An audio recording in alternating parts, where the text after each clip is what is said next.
A guy stepped forward, younger, probably between his 30s and 40s, could have been late 20s too. And he had this signature, like, go to look. It was a red baseball cap, white tee, red baseball cap, white tee. And he's just sitting there. And it was like this picture that he was showing me of just him sitting there in a car looking. And I'm like, okay. And I'm just like taking this in. And it's like, but he was showing me with this picture and the hat and the white tee. It's like, this was his signature look. This is what he wore all the time. And then he was like giving me the feelings. He's strong and quiet. He was a steady, sturdy force in your life.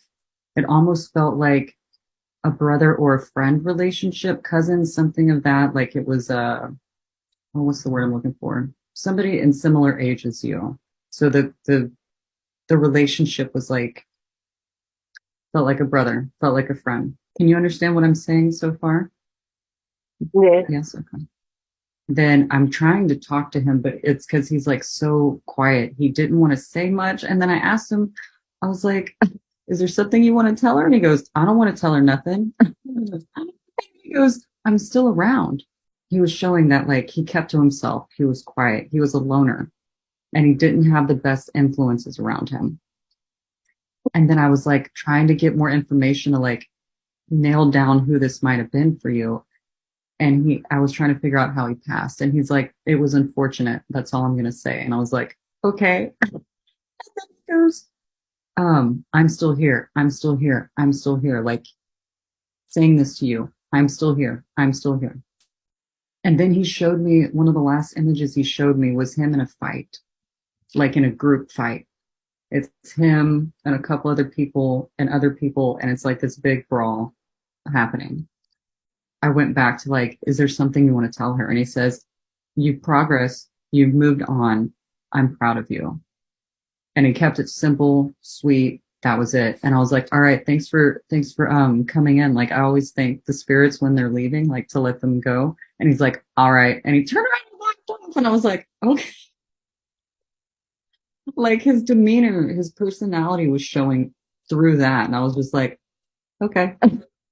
But like that was him.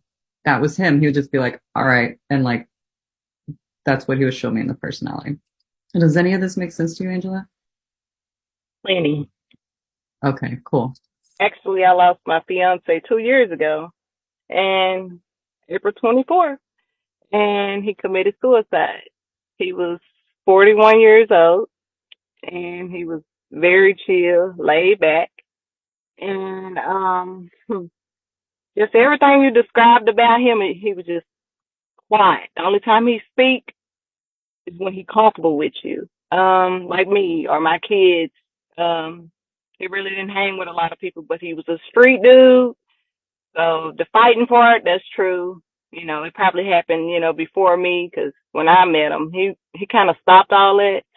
He was trying to prepare himself to move down here, but he was fighting a lot of demons, and that's how he ended up the way he was. At the end, he just had enough. He couldn't really sleep, and everything about everything that y'all said resonated with me. Everything. And that one person I wanted to come through, you did it. I've been waiting on him to come through. When you say young male, I was just amazed. I've been wanting to hear from him. I dream about him. He even brought a dream to me to check on his mother, and I did. And she lost her husband like a month after he did that. So, yeah, it's amazing. Y'all amazing. Thank y'all so much.